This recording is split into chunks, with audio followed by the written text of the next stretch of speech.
Hello and welcome to a huge edition of Golden Eagle Preview. This is the GreatTipOff.com YouTube channel. I'm Mick Gannon, joined by none other than Brad Davidson to preview a huge Golden Eagle day. How are you, Davo? Yeah, good Mick. Good to chat to you, mate. Yeah, big golden eagle, and this race just gets, I suppose, bigger and bigger every year. We've got that real international flavour this year, so fascinating to see how those internationals line up. And we've got some really good local horses too, your likes of Jolly Star, and a number of horses that are already Group One winners. So looking forward to it, mate. Going to be great. Big day of racing. Weather's really good here in Sydney at the moment. It's been pretty good for a while now, since the Everest week. Haven't had a whole lot of rain. Expect to be on a good four surface rail in the true position. How do you expect the track to play this week, Davo? Yeah, well, look, it was interesting, wasn't it? I had a look at the weather forecast a day and a half ago, and I thought we're going to get a fair bit of rain. And then I just had a look again today, and it doesn't look too bad. So I think any showers are probably what the track needs. So I'm with you. I think we'll be on a good track on the weekend. Look, rail in the true position, generally just edging off a touch, is the pattern when that's the case at Rosehill. But if we are on a fast track, there's probably going to be no disadvantage to be closer to the speed. Particularly if we get a wet track rail true, it's definitely off speed down the middle. But this sort of setup probably not too far away, but I still think it'd be pretty fair. So I wouldn't think there'd be too many excuses there on the weekend at Rosehill. Yeah, last year we saw Oban Buramai was your race caller and form analyst nightmare to get that horse's name correct, but we finally got there in the end, and it was pretty good up along the inside. A couple of leaders stuck on well, so it'll be interesting to see how the track does play. From a speed map perspective, the favourite, Ascoli Pacino, drawn terribly out wide there in barrier 17. You got the Magic Man Joe Moreira aboard. How do you see that horse from a map perspective? Well, we know Joe's a pretty patient rider. He likes to sort of be kind to them early, and I think this is going to be the plan with this mare. I would suggest that they'll sort of go back and try find a bit of cover and come down the middle of the track late. She doesn't seem blessed with speed. She seems to be one of those that can hold a spot midfield, but not one of those you really bounce out and get on top of the speed. She's got that beautiful running style and that close. So I think that's what they'll try to do with her. They've got a chance their arm, but it can work out. You can get caught wide, but I think Moreira will be looking for cover in those first 300 metres.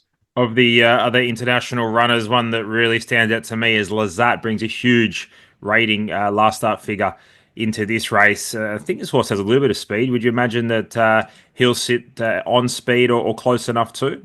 He does look the perfect Rosehill horse, doesn't he? He's got experience this way of going, and he's got that speed and ability to kick off it. So I expect him to come across, probably just take a tag behind one or two. You'd think, there's a few there that might be stamped a little bit more urgent, and they might sort of take the sit behind one or two and be in that real stalking role, which we've seen him do successfully in the past. So that's what I would think would be their plan. I think it's a perfect gate for them. Looking forward to that one. Horse that I'd suggest that might start a little closer to favourite as we get closer to jump time there. Of the other speed influencers in the race, you've got Kintyre drawn low enough, Griff thereabouts, War Machine not too far away, and we just see what they do on Ostraka. Last time they suggested the horse was going to go back, ended up going forward.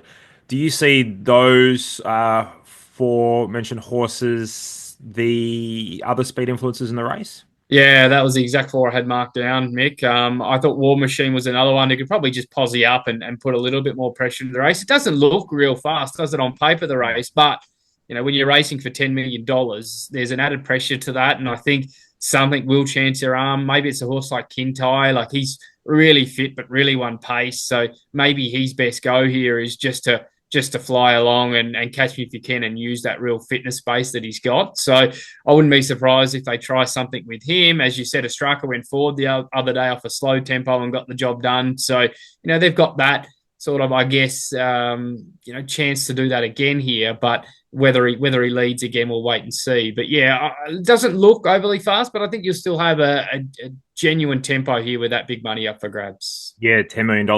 It's enough to inject a little bit of speed into the race for sure. And you know what this, we see this so often. The map looks kind to leaders, and all of a sudden, a few people try to take advantage of that, and next minute they run faster than standard. So be interesting to see what happens there. Some other interesting runners here. Steffi Magnetica looked like she was probably looking for 1,500 meters in the Everest. She looked to be traveling well, but when the sprint went on, she's probably just a little bit flat. Do you think that she's better suited out to the 15?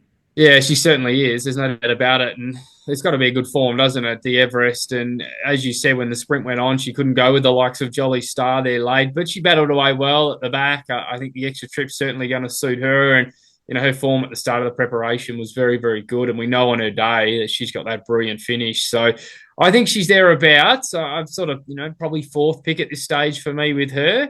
But certainly the extra trip's ideal. Jolly Star was very impressive late. Probably not the run they really wanted in the Everest in regards to positioning run, but was really good late. Would you say that she's probably the best of those coming through the Everest? Yeah, I think so. She's the best of the locals. She's been crying out for this trip, and I think if you backed her in Everest, you would have been disappointing, but you would have been disappointed. But at the same time, when you look at her run, it was great, wasn't it? She charged through the line, and she just didn't really get things work out in the run either. She got shuffled back and got into a horrible spot. So now to 1,500 meters, that's right in her wheelhouse. We know she's got that Group One form around this distance range, and it looks perfect for her. If she can get a little bit of rain, that would be perfect for her. But either way, she's right in the race and definitely the best of the locals. And it's one of those races where you go, okay, we'll trust the locals and go with a horse like her, or you take one of these internationals. Yeah, love it. And Southport Tycoon, do you think that Manikato stakes form maybe not as good as we thought it was? With the likes of I Wish I Win not really jumping out of the ground, obviously had issues. Coleman being thereabouts, Climbing Star not really contending, albeit Map and Race Shape was probably against. But Growing Empire was okay in the Everest. I think had favors. I don't think it was an outstanding run. Do you think the Manikato Stakes form line is going to stand up here with the Southport Tycoon, given his performance in the Sydney Stakes?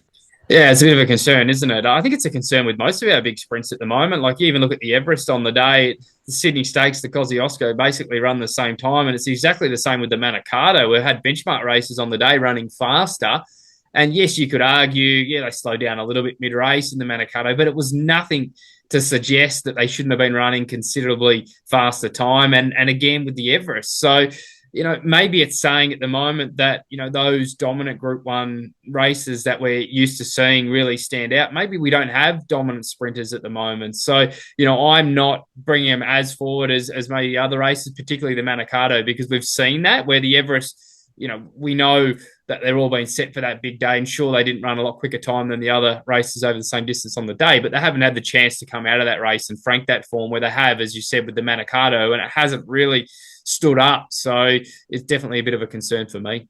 Yeah, absolutely. Great race. Give us your top three and a reason why.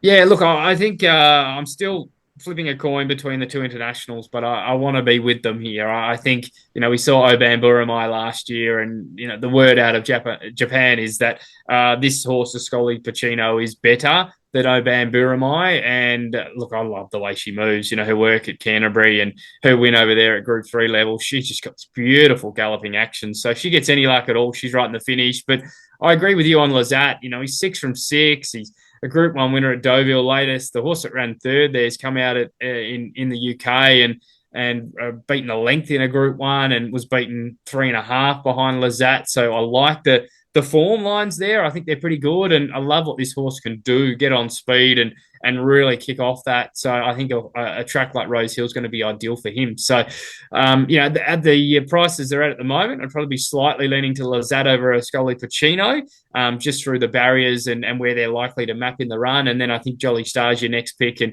Steffi Magnetica after that. So I think the race has a bit of a tail, I do concede, but I think if you are looking for a mad roughie, I think the best roughie in the race, probably a horse like NCAP. He's got that Rosehill form. He was just struggling to keep up the other day, but really strong through the line and a strong 1,500. He eats high pressure, this horse, and I thought he was your best roughie at 20 to 1 plus. But like I said, I think the internationals might dominate and Jolly Star the best of the locals. Love that. Yeah, I agree with everything you said there. I just got Lazat slightly on top purely from a map perspective, but going to be a great race. Really looking forward to seeing what unfolds there late on Saturday afternoon. Look, it'd be great to see a local horse, an Aussie or a Kiwi get up, and that'd be great. I guess we can call we can call these horses all Aussies, aren't they? They're racing over here. They're going great, but maybe some Kiwi connections. But what do you make of one horse we haven't touched on yet, and probably remiss of not doing so is Lake Forest for William Haggis. Some okay figures here, or come on firm tracks. draws well. Have we missed this? Have we missed this horse at all?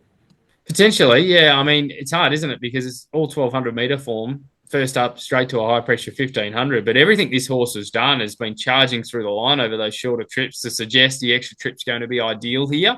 So, one that I would definitely have right in the calculations for sort of fourth, fifth spot. You've got to respect Haggis, don't you? Any horse he brings over. And yeah, I don't love the setup, but at the same time, I looked at those runs and said, you probably are more a 7 furlong to 8 furlong horse. So with that in mind, you've got to definitely give this horse a lot of respect. Cracking race. Looking forward to that. And I know you're keen on a horse in race 9, a bit of form lines from overseas. Yeah, it's interesting, isn't it? The Rosehill City Gold Cup. I'm fascinated to see how this Relentless Voyager goes. And look, the concern is whether the 2,000 metres is short of his best. He's got 2,400 metre form overseas, but I know the Australian Bloodstock brought this horse out to try to get in the cup, and I think they failed the vets down south, so they're here in Sydney, and it just comes out of that Ebor, and we've seen the form out of that in the last couple of weeks in Australia really stand up. We've seen Sea Strike come out and win the Bendigo Cup, and we saw One Smooth Operator come out and win the Geelong Cup. Now they both finished pretty much alongside this horse, or very close to. And this horse's late work was great in the Ebor. So that form really standing up, and it'll be fascinating to see if it stands up again on Saturday in that Gold Cup. And it usually does, doesn't it? These stayers come over here, and we just think, oh, how do they bet that price again? And they just continue to turn up around that $6 mark. I think that's a great push by you, Davo. You're a star. Thank you so much for your time today, punters. If you want any of Davo's stuff, to go tipoff.com, search Brad Davidson. It's all there for you. Doing a fine job. Of course, we'll see you on Sky Racing on Saturday as well. But we really do appreciate your time today. Thanks, Mick. No worries, and good luck to everyone this weekend. Great racing right across the country.